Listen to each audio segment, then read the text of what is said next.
Melhor. Vindita do seu coração traído e desventurado.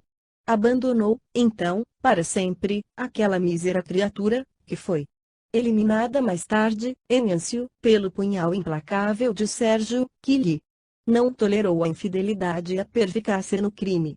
Sentindo-se só, Plínio Severus considerou, amarguradamente, os erros clamorosos da sua vida. Reviu o passado de futilidades condenáveis e atitudes loucas. Quase pobre, viu-se misérrimo para voltar ao ambiente romano, onde tantas vezes brilhara na mocidade, em aventuras pródigas e felizes. Debalde lhe enviara o senador apelos afetuosos, chamado Abrius. Pelas lições dolorosas do próprio destino, o oficial, amparado por alguns amigos de Roma, preferiu esforçar-se pela reabilitação nas cidades das Galhas, onde permaneceria longos anos em trabalho silencioso e rude. Pelo reerguimento do seu nome diante dos parentes e amigos mais íntimos. Já entrado na idade madura, das profundas reflexões, grande lhe foi o esforço de reabilitação, distante dos entes mais caros. Quanto ao velho senador, resistiu, decididamente, dentro da sua rígida estrutura espiritual, aos golpes aspérrimos do destino. Fazendo da luta de cada dia o melhor caminho de esclarecimento, viu passar os anos sem desânimo e sem ociosidade. Desde os trágicos acontecimentos em que Agripa e Saul haviam perdido a vida misteriosamente, com o abandono definitivo do marido. Flávia Lentulha tinha saúde abalada para sempre. Na epiderme, os venenos de alteia haviam sido anulados e vencidos pelas substâncias medicamentosas aplicadas, mas a luz dos seus olhos fora aniquilada para todo sempre. Desalentada e cega, encontrou, porém, no coração generoso de Ana, o carinho materno que lhe faltava em tão penosas circunstâncias da vida. A constituição física do senador, contudo, resistia a todos os embates e infortúnios. Entre os esforços de carinhosa assistência à filha e as lides políticas que lhe tomavam o máximo de atenção, seus dias decorreram cheios de lutas acerbas, mas silenciosos e tristes, como sempre. Em seu espírito havia agora as melhores e mais sinceras disposições para apreender a essência sagrada dos ensinamentos do cristianismo, e foi assim que o seu coração penetrou o crepúsculo da velhice, como se as sombras fossem clarificadas por estrelas cariciosas e suaves.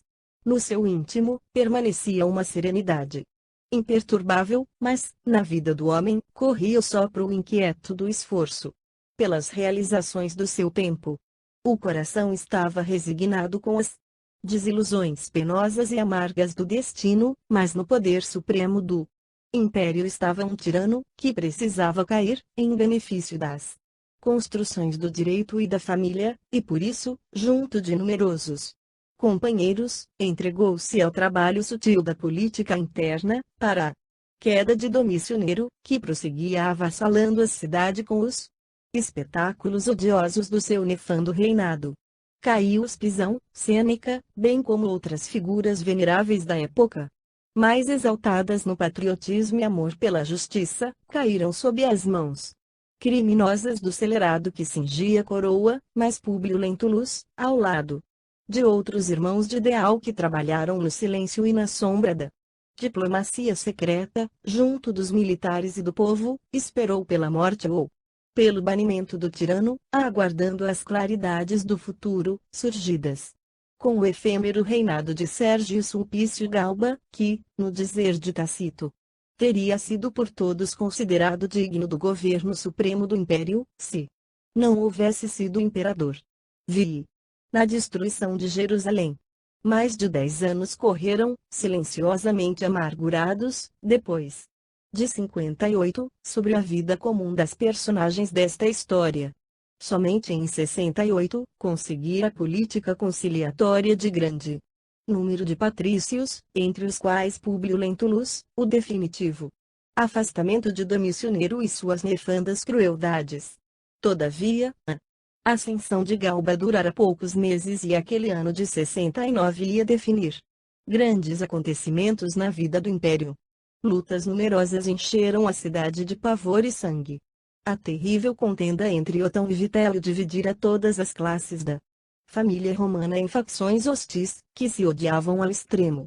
Afinal, a famosa Batalha de Bedríaco dava o trono a Vitélio, que instaurou um novo círculo de crueldades em todos os setores políticos. A diplomacia interna, porém, vigiava na sombra, examinando atentamente a situação, de modo a não permitir a continuidade de novo surto de extermínio e de infâmia. Vitélio apenas conservou o governo por 8 meses e dias porque, no mesmo ano de 69, as legiões do território africano, trabalhadas pela orientação sutil dos que haviam derribado Nero e seus asseclas, proclamaram Vespasiano para a suprema investidura do império.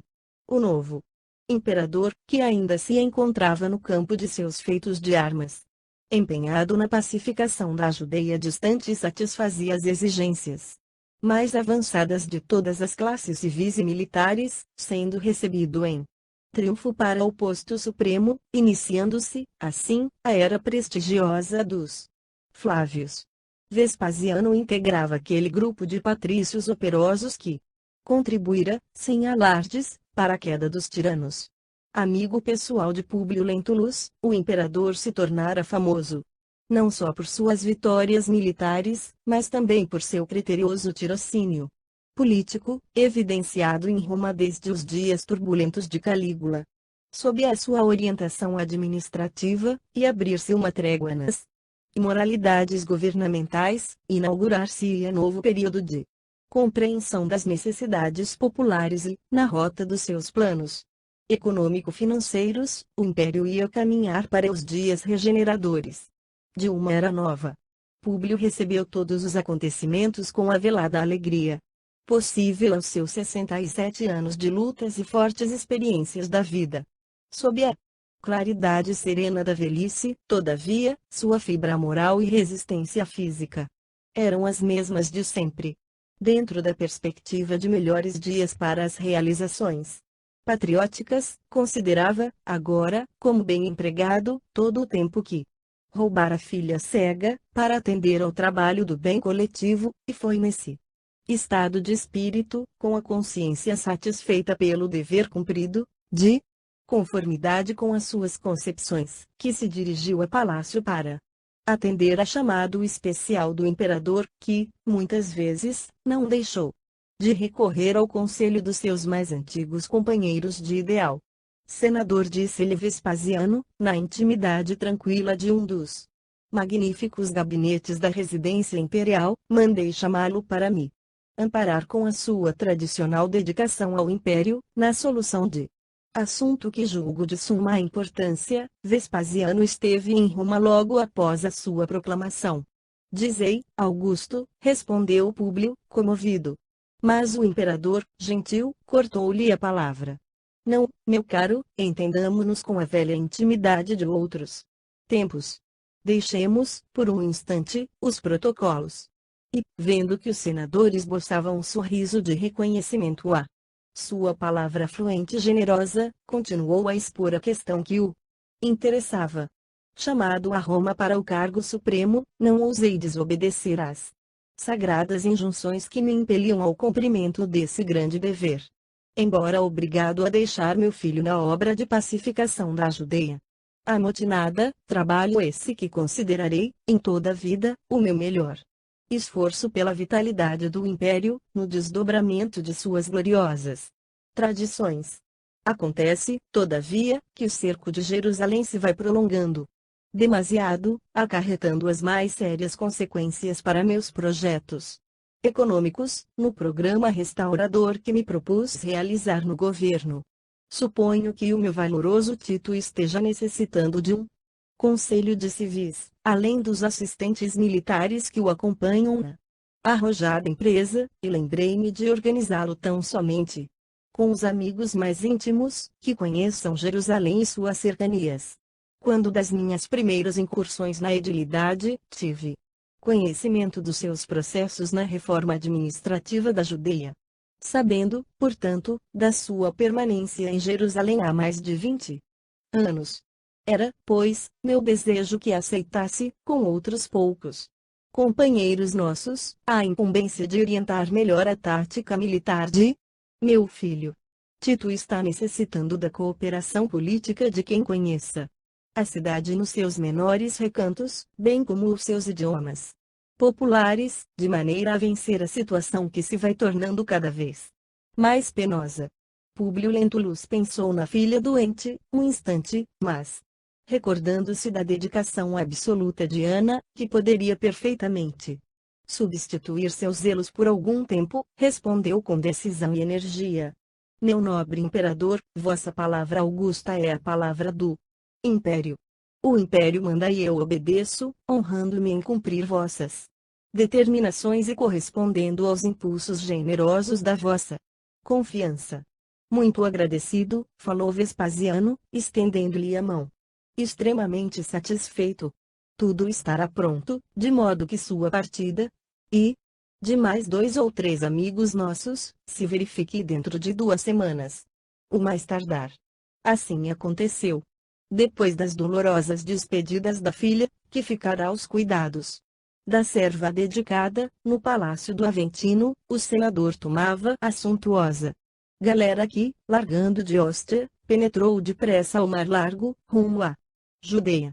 O velho patrício reviveu, com penosa serenidade, as peripécias da viagem dos seus tempos de juventude venturosa, quando a felicidade era, para ele incompreensível, em companhia da esposa e dos 2 filhinhos.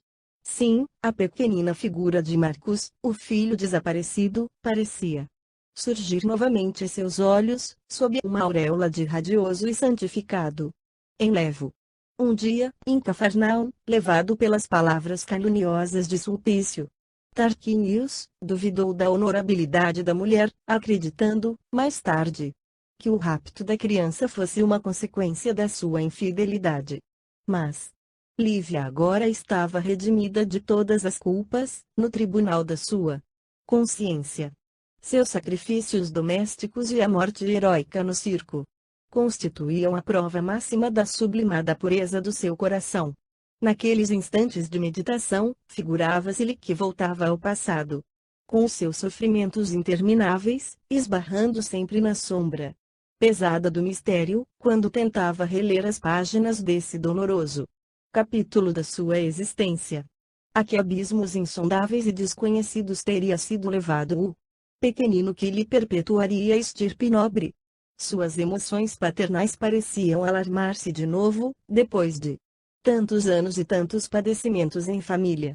Mas, embora lhe flutuassem no íntimo as mais penosas dúvidas, o senador, na rigidez da sua infibratura moral, preferia crer, consigo mesmo, que Marcus Lentulus havia sido assassinado por malfeitores vulgares, dados ao roubo e ao terrorismo, para nunca mais requisitar os seus desvelos paternais. Assim quereria crer, mas aquela viagem afigurava-se-lhe uma análise de suas lembranças mais queridas e mais pungentes. De tarde, ao suave clarão do crepúsculo no Mediterrâneo, parecia-lhe ver ainda o vulto de Lívia acalentando o pequenino, ou falando-lhe ao coração em termos afetuosos de consolação, supondo-lo obrigar, igualmente, a figura de Comênio, o servo de confiança, entre os subalternos escravos.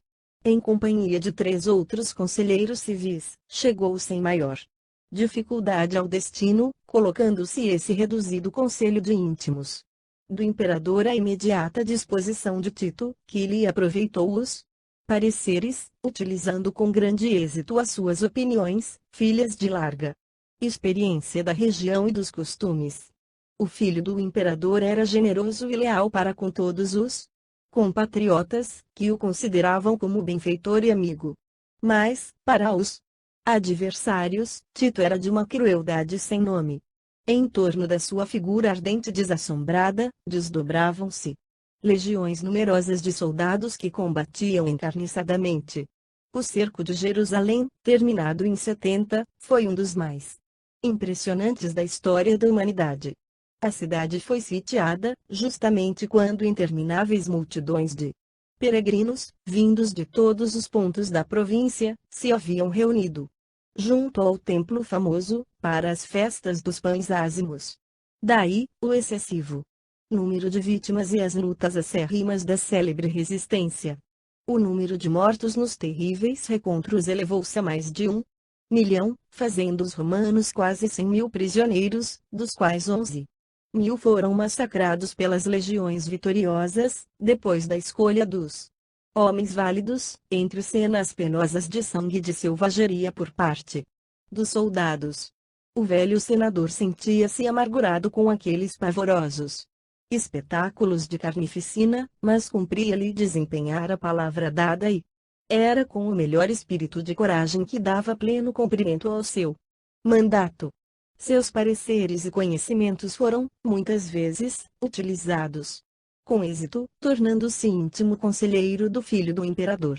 Diariamente, em companhia de um amigo, o senador Pompílio Crasso visitava os postos mais avançados das forças atacantes, verificando a eficácia da nova orientação observada pela estratégia militar. Dos seus patrícios, os chefes de operações várias vezes lhes chamaram a atenção, para não avançarem muito em suas atitudes de desassombro. Mas, Públio Lentulus não manifestava o menor receio, realizando, na sua idade, minuciosos serviços de reconhecimento topográfico da famosa cidade. Afinal, na véspera da queda de Jerusalém, já se lutava quase corpo a corpo em todos os pontos de penetração, havendo incursões de parte a parte nos campos inimigos, com recíprocas crueldades contra todos os que tivessem a infelicidade de cair prisioneiros. Apesar do zelo de que eram cercados, Públio e o amigo, em virtude da coragem de que davam testemunho, caíram nas mãos de alguns adversários que, ao lhes observarem a indumentária de altos dignitários da corte imperial, os conduziram imediatamente a um dos chefes da desesperada resistência, instalado num casarão à guisa de quartel, próximo da Torre Antônia. Públio Lentulus, observando as cenas de selvageria e sangue da plebe anônima e amotinada, que exterminava numerosos cidadãos romanos sob as suas vistas, lembrou a tarde dolorosa do Calvário, em que o piedoso profeta de Nazaré sucumbira na cruz, sob a vozeada terrificante das multidões enfurecidas.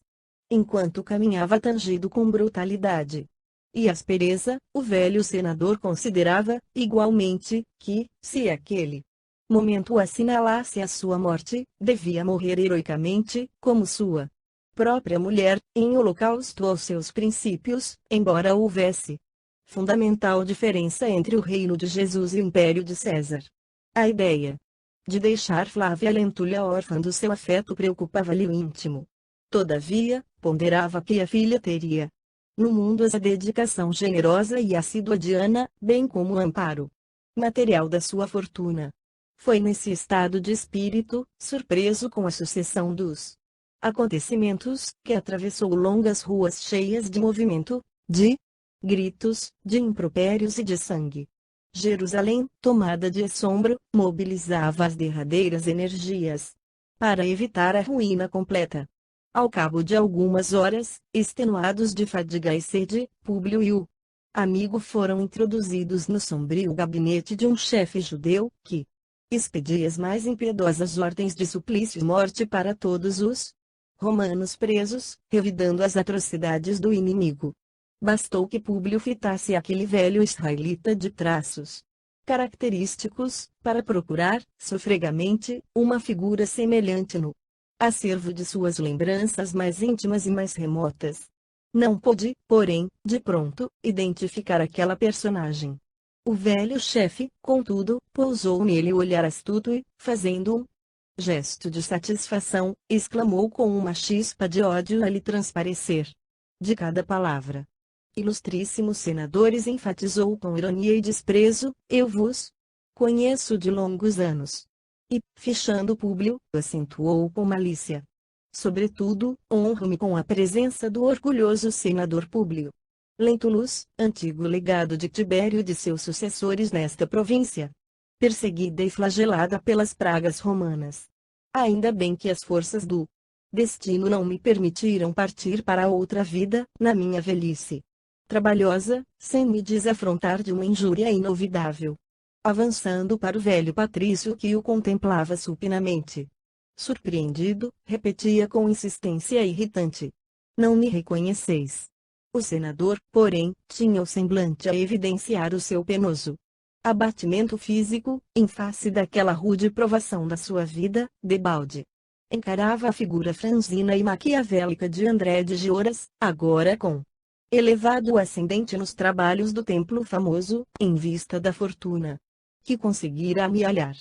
Verificando a impossibilidade de ser identificado pelo prisioneiro, cuja presença, ali, mais o interessava e que lhe respondera a todas as perguntas com silencioso gesto negativo, o velho judeu retornou com sarcasmo: Públio Lentulus, sou André de Gioras, o pai a quem insultaste um dia com o excesso da tua autoridade orgulhosa. Lembras-te agora? O prisioneiro fez um sinal afirmativo com a cabeça. Vendo, porém, que o seu atrevimento não o intimidava, o chefe de Jerusalém insistia exasperado: E por que não te humilhas neste momento, diante de minha autoridade? Ignoras, porventura, que posso hoje decidir dos teus destinos? Qual a razão por que não me pedes comiseração? Públio estava exausto. Lembrou os seus primeiros dias em Jerusalém, recordou a visita daquele agricultor inteligente e revoltado.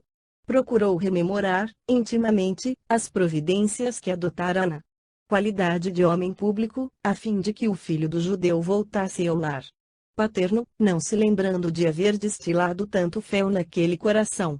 E resignado, deliberara nada dizer, diante da sua figura exasperada e truculenta, atendendo às suas íntimas disposições espirituais, mas, em face da ousada insistência, sem abdicar às antigas tradições de orgulho e vaidade que o caracterizavam noutros tempos, e como se desejasse demonstrar desassombro em tão penosas circunstâncias, replicou, afinal, com energia: Se vos julgais aqui no cumprimento de uma obrigação sagrada, acima de qualquer sentimento particular e menos digno, não espereis que se vos peça comiseração, pelo fato de cumprirdes o vosso dever.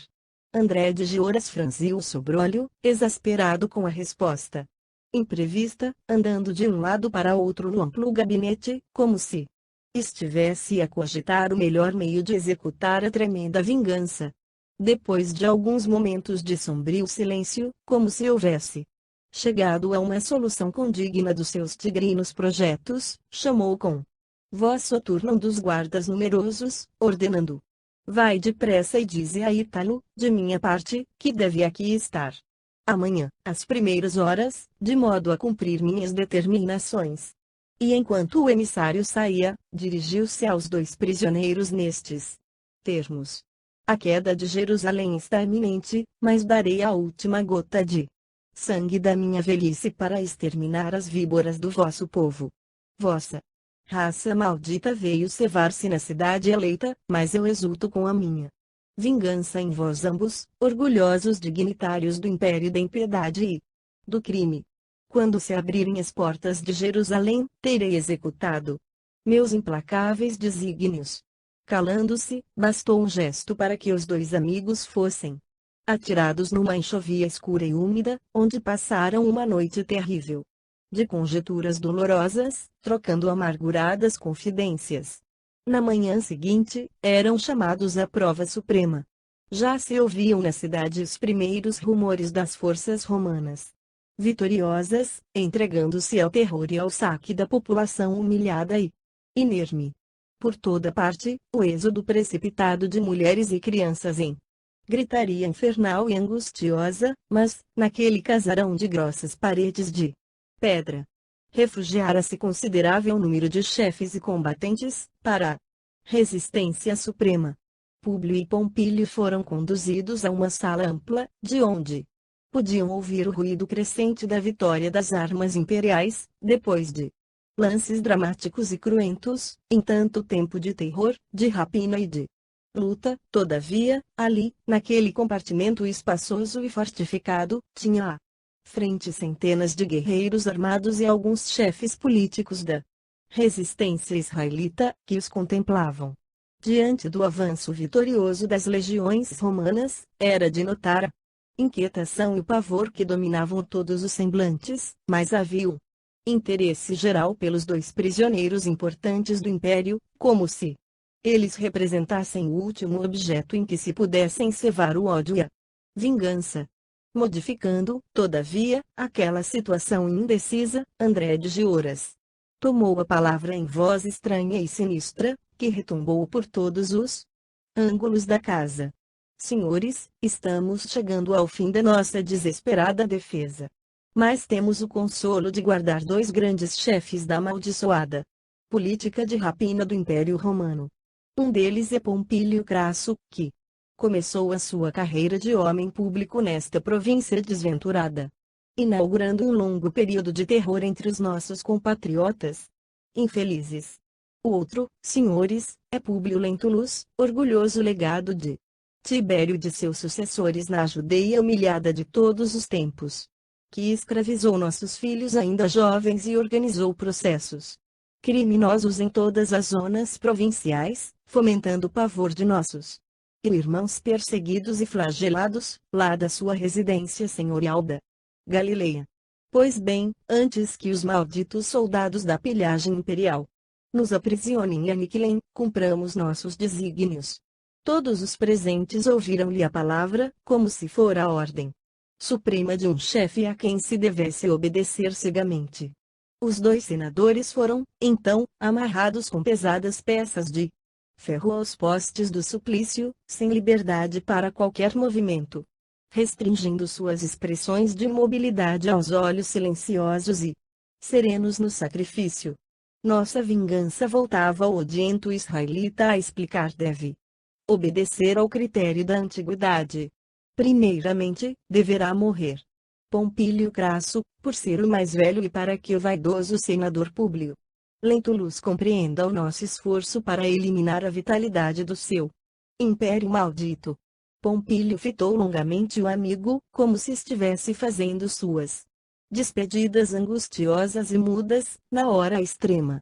Nicandro, este trabalho te compete, exclamou André, voltando-se para um dos companheiros. E dando ao vigoroso soldado uma espada sinistra, acrescentou com profunda ironia: tira-lhe o coração para o amigo, que deverá conservar a cena de hoje na sua memória, para sempre.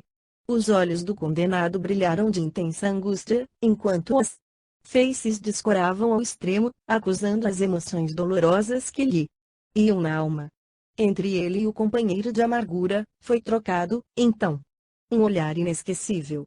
Em minutos rápidos, Públio Lentulus assistiu ao desenrolar da operação nefanda. A cabeça branca do supliciado pendeu ao primeiro golpe de espada. E do seu tórax encarquilhado foi arrancado violentamente o coração, palpitante, sangrento. Entretanto, o senador sobrevivente ouvia já o rumor dos patrícios vitoriosos que se aproximavam, afigurando-se-lhe que já se lutava corpo a corpo, às portas daquela turbulenta Assembleia da Vindita e do Crime. A maiúsculo, monstruosa cena estarrecia-lhe o ânimo, sempre otimista e decidido, mas não perdeu a compostura altiva e rígida que ele a si mesmo se impunha, naquele angustioso transe. Terminada a execução de Pompílio, feita à pressa, porquanto todos os presentes tinham consciência da horrorosa situação que os esperava. Diante dos triunfadores, André de Gioras levantou novamente a voz. Meus amigos, afirmou soturnamente, ao mais velho, a penalidade misericordiosa da morte, mas, a este patrício infame que nos ouve, concederemos a pena amarga da vida, dentro do sepulcro das suas ilusões desvairadas, de vaidade e orgulho. Públio Lentulus, o antigo emissário dos imperadores, deverá viver. Sim, mas sem os olhos que lhe clarearam o caminho do egoísmo supremo sobre os nossos grandes infortúnios. Deixá-lo-emos com vida, para que nas trevas da sua noite busque ver com os olhos dos escravos que ele espezinhou no curso da vida. Havia um penoso silêncio interior, embora se ouvisse, lá fora, o patear dos cavalos e o tinir das armaduras, aliados ao rumor sinistro de Vozes praguejantes no ataque e na resistência desesperada do último reduto. André de Gioras parecia, porém, embriagado com a volúpia de sua vingança e, mantendo o equilíbrio da assistência naquela hora trágica do destino que a todos aguardava, com a palavra magnética e persuasiva, exclamou energicamente: Ítalo, compete às tuas mãos a tarefa deste momento. Da assistência compacta e inquieta destacou-se um homem, aparentando quase 40 anos de idade, surpreendendo o senador pelos seus traços finos de patrício. Seus olhares encontraram-se e ele supôs descobrir naquela alma um laço de afinidade estranha e incompreensível. Ítalo? Aquele nome não lhe recordava alguma coisa das proximidades da sua Roma inesquecida? Por que motivo estaria ali aquele homem, evidentemente de sangue nobre, combatendo ao lado dos judeus amotinados e intoxicados de ódio? Por sua vez, o verdugo, indicado pela voz soberana de André, parecia inclinado à ternura e à piedade por aquele homem velho e sereno, de mãos e pés amarrados ao poste da injúria, como que hesitava sobre se devia cumprir o sinistro e despiadado desígnio do seu chefe. Daí a minutos, surgia, de uma porta larga e sombria, um guerreiro israelita, trazendo em ampla bandeja de bronze uma lâmina de ferro incandescente, cuja ponta aguçada repousava entre brasas vivas. Contemplando com interesse a enigmática figura de Ítalo, na vitalidade da idade adulta, o senador, silencioso, não podia dissimular a curiosidade em face do seu vulto ereto e delicado. André, porém, gozando o quadro e percebendo a acurada atenção do condenado, arrancou-o daquele estado de conjetura e surpresa, ironizando: Então, senador, estais admirando o porte nobre de Ítalo. Lembrai-vos de que se os patrícios se dão ao luxo de possuir escravos israelitas, os senhores da Judeia também apreciam os servos de tipo romano. Aliás, sou obrigado a considerar que é sempre perigoso guardarmos um escravo como este, na cidade, em vista da praga do patriciado, hoje excessivo por toda a parte, mas eu consegui manter este homem de trabalho no ambiente rural, até agora. Públio Lentulus mal poderia decifrar o sentido oculto daquelas irônicas palavras, não lhe sobrando tempo, ali, para qualquer introspecção. Observou que André se calara, atendendo à urgência com que devia ser levada a efeito a operação em perspectiva, de modo a não se perder o vermelho incandescente da lâmina fatídica. Diante de muitos olhares atônitos e desesperados, que não sabiam se fechavam a cena macabra ou se atentavam para a ruidosa penetração das forças de Tito a quebrarem naquele instante os obstáculos do último reduto, o algoz implacável entregou a Ítalo o terrível instrumento do sacrifício. Ítalo recomendou com a máxima energia: este minuto é precioso. Vamos queimar-lhe as pupilas, de modo a lhe proporcionarmos uma sepultura de sombras eternas, dentro da vida. O pobre homem, todavia, sensibilizado até às lágrimas, em face do suplício que deveria infligir por suas mãos, parecia indeciso e titubeante. Senhor, disse Súplice, sem conseguir formular objeções. Por que hesitas? Revidou André, tiranicamente, cortando-lhe a palavra. Será preciso chicote para que me obedeças. Ítalo tomou, então, da lâmina, humildemente. Aproximou-se de leve do condenado, cheio de resignação e de fortaleza interior. Antes do instante supremo, seus olhares se encontraram, trocando vibrações de simpatia recíproca. Públio Lentulus ainda lhe fixou o porte, tocado de incontestável nobreza, esfacelada em suas linhas mais características pelos trabalhos mais impiedosos e mais rudes, e tão grande foi a atração que experimentou por aquele homem, fixado pelos seus olhos em plena luz, pela vez derradeira, que chegou a se recordar, inexplicavelmente, do seu pequenino Marcus, considerando que, se ele ainda vivesse num ambiente tão hostil, deveria ter aquele porte e aquela idade. As mãos de Ítalo, trêmulas e hesitantes, aproximaram-se dos seus olhos exaustos, como se o fizessem numa doce atitude de carinho, mas o ferro incandescente, com a rapidez do relâmpago, feriu-lhe as pupilas. Orgulhosas e claras, mergulhando-as na treva para todo sempre. Nisso, observou a vítima que uma gritaria infernal reboava em toda a sala. Uma dor indefinível irradiava-se da queimadura, fazendo-lhe experimentar atrozes padecimentos. Ele nada mais divisava, além das trevas espessas que lhe cobriam o espírito, mas adivinhava que as forças vitoriosas chegavam tardiamente para libertá-lo. No meio dos ruídos ensurdecedores, André de Gioras ainda se aproximou do condenado, falando-lhe ao ouvido. Poderia matar-te, senador infame, mas quero que vivas. Vou revelar-te, agora, quem é Ítalo, teu algoz do último instante. Mas um golpe violento de espada, brandida por um legionário romano, fizera o velho israelita cair ao solo sem sentidos, enquanto certeira punhalada atingia Ítalo, indeciso na sua estupefação, que caiu pesadamente junto do supliciado, abraçando-lhe os pés, num gesto significativo e supremo. Vozes amigas rodearam, então, Públio Lentulus, naquele ambiente tumultuário. Desataram-lhe imediatamente os pés e as mãos, restituindo-lhe a liberdade dos movimentos, enquanto outros legionários retiravam o cadáver de Pompílio Crasso, com o peito vazio, num quadro pavoroso de selvageria sanguinosa. Serenados os primeiros tumultos e guardando as mais penosas dúvidas sobre as palavras reticenciosas do inimigo implacável, Públio Lentulus, antes de ser levado pelo braço dos companheiros ao comando das forças em operações, onde receberia os primeiros socorros, recomendou que tratassem com o máximo respeito o cadáver de Ítalo, que jazia ao lado de um montão de despojos sangrentos, no que foi atendido. Obtemperando-lhe, porém, um companheiro.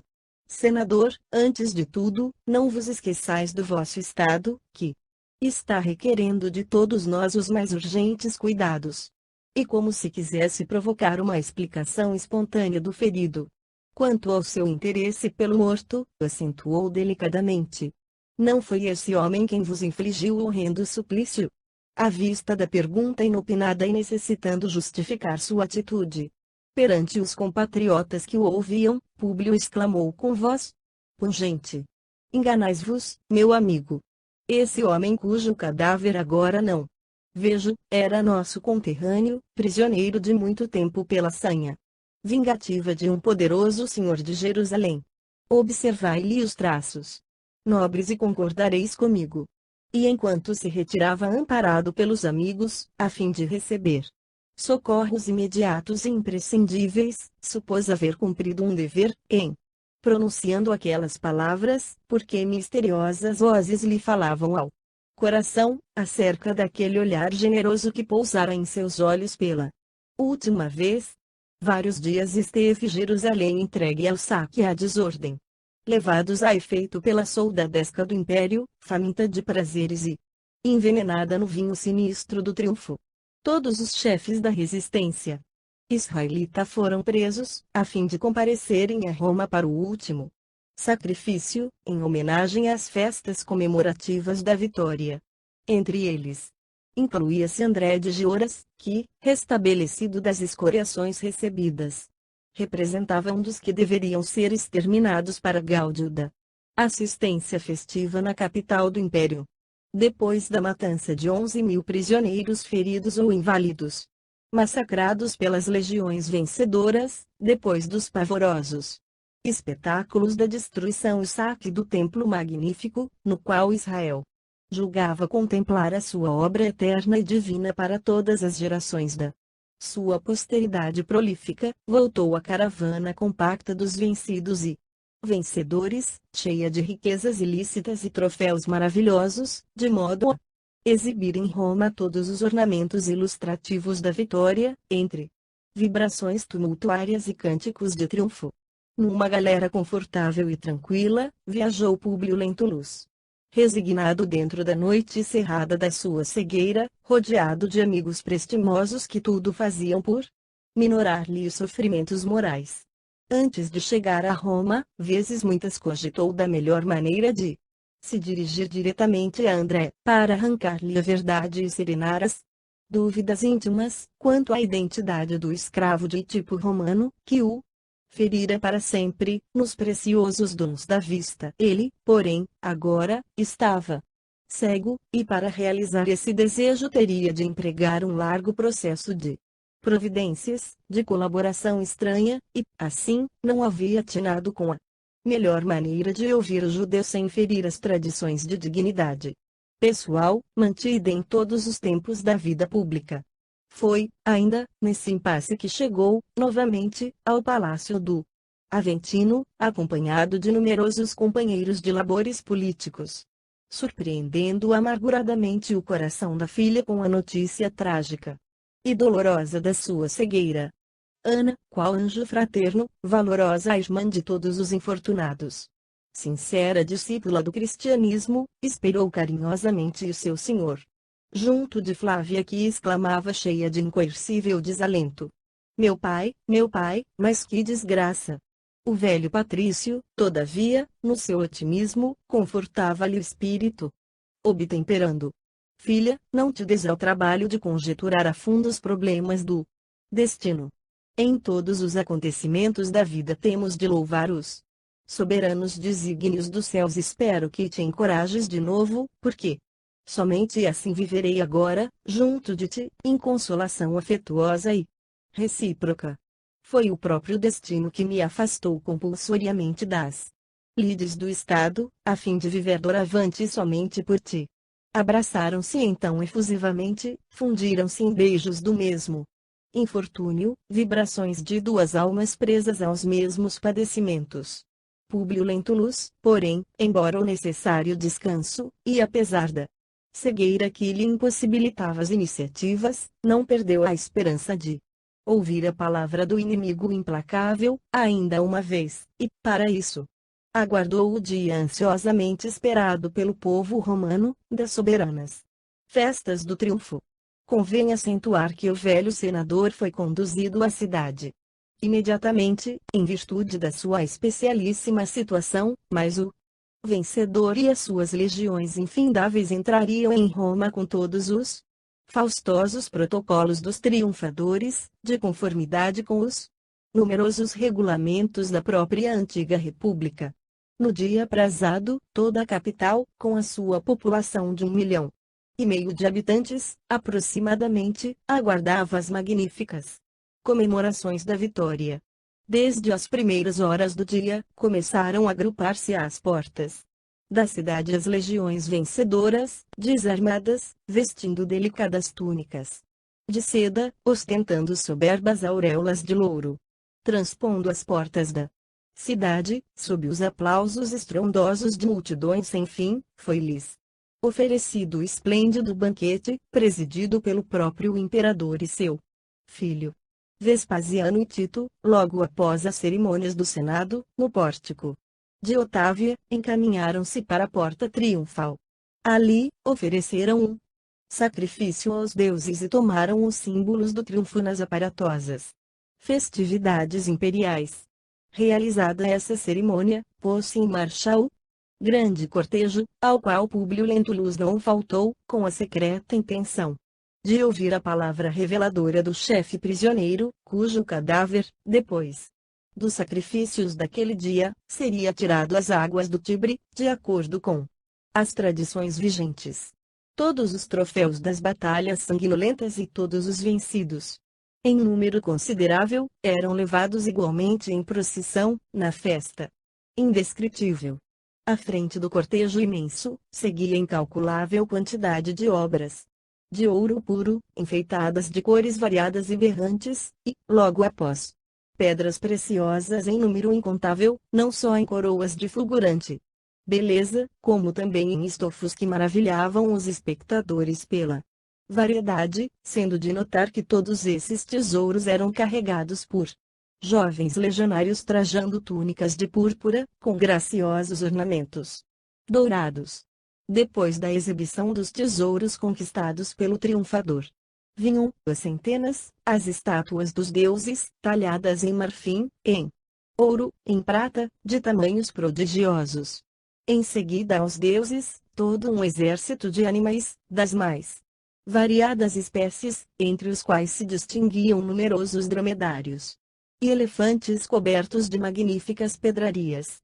Acompanhando os animais, a multidão compacta e acabrunhada dos prisioneiros vulgares, exibindo sua miséria e olhares tristes, procurando ocultar dos espectadores impiedosos e reverentes os ferros pesados que os manetavam. Após os prisioneiros sucumbidos, passavam os simulacros das cidades vencidas e humilhadas, confeccionados com grande esmero, sustentados nos ombros de soldados numerosos, semelhantes aos modernos carros alegóricos das festas carnavalescas. Havia representações de todas as cidades destruídas e saqueadas, de batalhas vitoriosas, sem faltar o arrasamento dos campos, a queda de muralhas e os incêndios devastadores. Depois desses símbolos, eram os despojos riquíssimos dos povos vencidos e das cidades conquistadas, principalmente os de Jerusalém, carregados com muito desvelo pelos legionários. Sob os aplausos gritantes e reverentes da turba que se apinhava por toda a parte, desfilaram as estátuas representando as figuras de Abraão e Sara, bem como de todas as personalidades reais da família de David, e mais todos os objetos sagrados do famoso Templo de Jerusalém, tais a mesa dos pães de proposição, feita de ouro maciço, as trombetas do jubileu, o castiçal de ouro com 7 braços, o paramentos de alto valor intrínseco, os véus sagrados do templo, e, por fim, a lei dos judeus, que seguia atrás de todos os despojos materiais, pilhados pelas forças triunfadoras. Cada objeto era carregado em andores preciosos e bem ornamentados, ao ombro dos legionários romanos, coroados de louros. Após os textos da lei, seguia Simão, o desventurado chefe supremo de todos os movimentos da resistência de Jerusalém, acompanhado dos seus 3 auxiliares diretos, inclusive André de Gioras.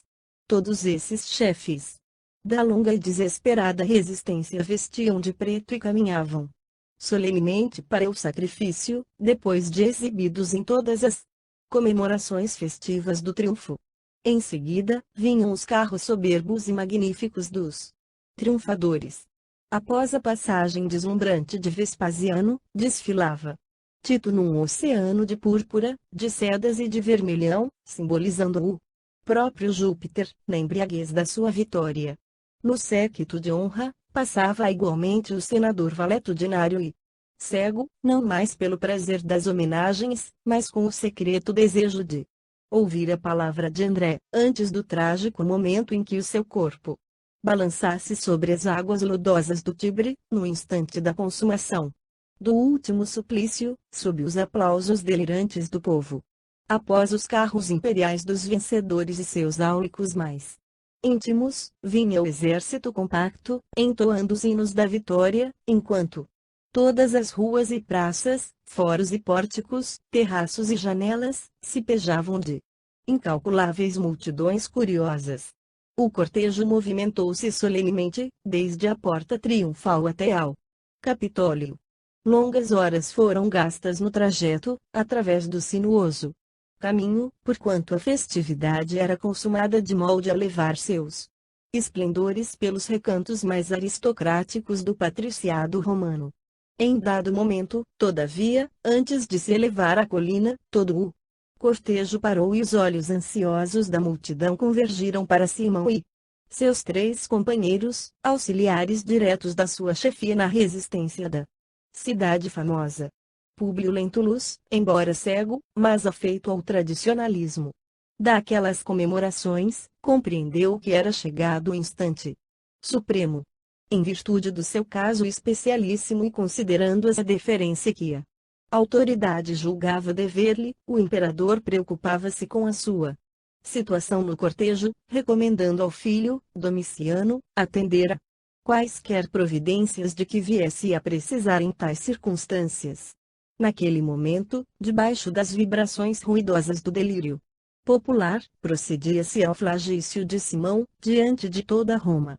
embriagada e vitoriosa, enquanto André de Gioras e os dois companheiros eram conduzidos à prisão mamertina, onde aguardariam o chefe, após a flagelação, para a morte em conjunto, de maneira que os cadáveres pudessem ser arrastados através das gemônias e, sob as vistas do povo, atirados às correntes do Tibre. De alma ansiosa, mas disposto a realizar seus desígnios, o senador chamou o príncipe a cuja assistência fora recomendado, expressando-lhe o desejo de dirigir a palavra a um dos prisioneiros, em particular e em condições secretas, no que foi imediatamente atendido. Domiciano tomou-lhe do braço com atenção e, conduzindo a uma dependência da prisão sinistra, determinou a vinda de André a um cubículo isolado e secreto, conforme o desejo de Públio, aguardando o fim da entrevista numa sala próxima, juntamente com alguns guardas. Tão logo penetrou o condenado para o interrogatório do antigo político do Senado. Defrontando-se, os dois inimigos tiveram estranha sensação de mal-estar. Públio Lentulus não mais podia vê-lo, mas se os seus olhos já não tinham expressão emotiva, crestadas para sempre as pupilas claras e enérgicas, seu perfil ereto manifestava as emoções que o dominavam. Senhor André, exclamou o senador, profundamente emocionado. Contra todos os meus hábitos provoquei este encontro secreto, de modo a esclarecer minhas dúvidas sobre as palavras reticenciosas em Jerusalém. No dia em que consumastes vossas impiedosas determinações a meu respeito. Não quero, agora, entrar em pormenores sobre a vossa atitude.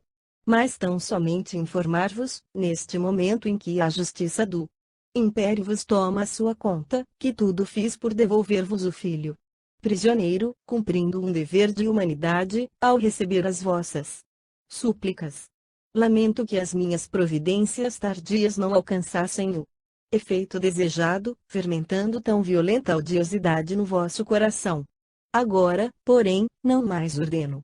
Um cego não pode determinar providências de qualquer natureza, em face das penosas injunções da sua própria vida, mas solicito o vosso esclarecimento sobre a personalidade do escravo que me crestou a vista para sempre. André de Gioras estava igualmente abatidíssimo na sua decrepitude enfermiça, comovido pela atitude daquele pai humilhado e infeliz e, fazendo o íntimo retrospecto dos seus atos criminosos, naquelas horas supremas de sua vida, respondeu extremamente compungido. Senador Lentulus, a hora da morte é diferente de todas as outras que o destino concede à nossa existência à face deste mundo. É por isso, talvez, que sinto meu ódio agora transformado em piedade, avaliando o vosso sofrimento amargo e rude. Desde que fui preso, venho considerando os erros da minha vida criminosa, trabalhando no templo e vivendo para o culto da lei de Moisés. Só agora reconheço que Deus concede liberdade de ação a todos os seus filhos, mormente aos seus sacerdotes, tocando-lhes, porém, a consciência, no momento da morte, quando nada mais resta senão a apresentação da alma falida, diante de um tribunal a que ninguém pode mentir ou subornar. Sei que é tarde para reagir no caminho percorrido, a fim de refazer os nossos atos, mas um sentimento novo me faz falar-vos aqui com a sinceridade do coração, que, acicatado pelo julgamento divino, já não pode enganar a ninguém. Há quase 40 anos, vossa austeridade orgulhosa determinou a prisão do meu único filho, remetendo-o impiedosamente para as galeras, e, debalde implorei a vossa demência de homem público, para o meu espírito desamparado das galeras. Contudo, meu pobre Saul foi remetido para Roma, onde foi vendido, miseravelmente, num mercado de escravos, ao senador Flamínio Severus. Nesse instante, o cego, que escutava atenta e eminentemente emocionado, ao identificar, naquela narrativa, o algoz da filha, interrompeu-a perguntando: Flamínio Severus? Sim, era também, como vós, um senador do Império. Profundamente emocionado, ao ligar os fatos dolorosos de sua família à pessoa do antigo liberto, mas necessitando de todas as energias morais para dominar-se, o senador recalcou no íntimo a sua amargura. Conservando-se em atitude de expressivo silêncio, enquanto o condenado prosseguia. Saul, todavia, foi feliz. Abraçou a liberdade e fez fortuna, voltando de vez em quando a Jerusalém, onde me ajudou a prosperar, mas, devo revelar-vos que, não obstante os textos da lei por mim empregada muitas vezes, que nos manda desejar ao próximo o que desejaríamos para nós mesmos, não cruzei os braços ante a vossa arbitrariedade criminosa. Jurando vingar-me a qualquer preço, para isto, numa noite tranquila, roubei o vosso pequenino Marcos na vossa residência de Cafarnaum, de cumplicidade com uma de vossas servas, que mais tarde tive de envenenar, para que não viesse a revelar o segredo e tolher meus sinistros propósitos, quando a vossa ansiedade paterna instituiu, em Jerusalém, o prêmio de um grande sestércio a quem descobrisse o paradeiro do pequenino. Lembrareis, por certo, da criada Semele, que morreu repentinamente em vossa casa.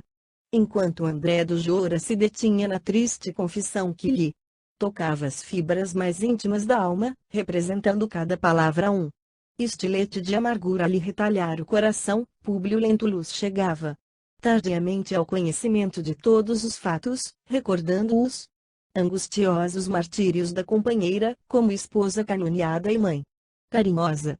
Impressionado, porém, com o seu silêncio doloroso, André continuava. Pois bem, senador, obedecendo aos meus sentimentos condenáveis, raptei vosso filhinho, que cresceu humilhado nos mais rudes trabalhos da lavoura, aniquilei-lhe a inteligência, favoreci-lhe o ingresso nos vícios mais desprezíveis, pelo prazer diabólico de humilhar um romano inimigo, até que culminei na minha vindita em nosso encontro inesperado.